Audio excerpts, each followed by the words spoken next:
হঠাৎ মেজাজ হারালেন আলিয়া। অনেক তারকা যেখানে ছবি শিকারীদের প্রতি বিরক্তি প্রকাশ করেন, সেখানে বরাবরই হাসি মুখেই তাদের সহযোগিতা করেছেন আলিয়া ভাট। তাকে সহসেই অগ্নিরূপ ধারণ করতে দেখা যায় না, কিন্তু এবার বাধ্য হলেন ক্ষোভ প্রকাশ করতে। পিকল বল খেলে ঘাম ঝরিয়ে বাড়িতে ফিরছিলেন অভিনেত্রী। আচমকাই ছবি শিকারীরা এসে প্রবেশদ্বারে সামনে বাধা হয়ে দাঁড়ান।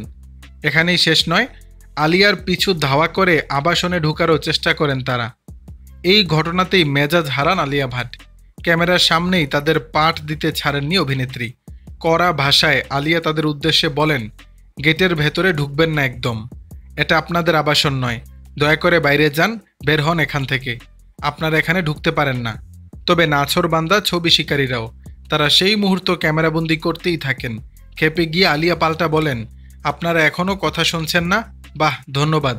সেই ক্যামেরাবন্দি মুহূর্তই এখন অন্তর্জালে ভাইরাল।